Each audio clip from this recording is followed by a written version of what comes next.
12वीं का नूर दिल पे छा गया, आ गए नबी, आ गए नबी।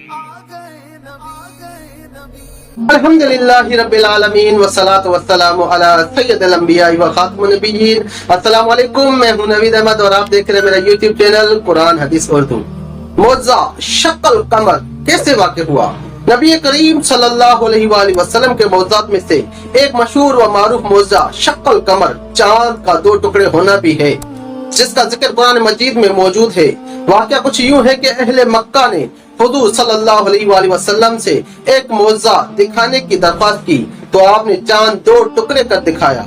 अब्दुल्लाह बिन मसऊद रज़ियल्लाहु तआला अन्हु फरमाते हैं कि रसूलुल्लाह सल्लल्लाहु अलैहि वसल्लम के ज़माने में चांद दो टुकड़े होकर फटा, एक टुकड़ा पहाड़ के ऊपर और दूसरा टुकड़ा उसके नीचे।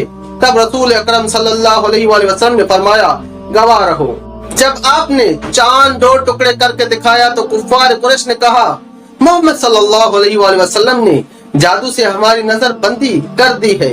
इस पर उनकी जमात के लोगों ने कहा, अगर ये हमारी नजर बंदी है तो बाहर कहीं भी किसी को चांद के दो हिस्से नजर नहीं आए होंगे। अब जो काफिले आने वाले हैं उनकी जस्तजू रखो और मुसाफिरों से दरियाफ्त करो।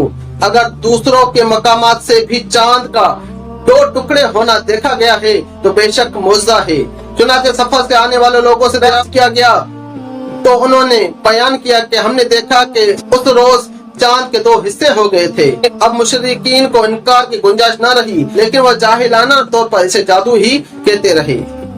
अल्लाहुम्मा सल्ली अला सय्यदिना व मौलाना मुहम्मदिन व अला आलिहि व बारिक व सल्लम। जल्दी से मेरे YouTube चैनल को लाइक करें, सब्सक्राइब करें और बेल आइकन को जरूर दबाइएगा ताकि डेली बेसिस पे मिल सके आपको कुरान पाक की तिलावत, अहादीस मुबारक, तारीखी व तहजीबी वीडियोस, वो भी उर्दू में, ताकि आप उन्हें डाउनलोड करके शेयर करें और हासिल करें सवाब दारेन। शुक्रिया।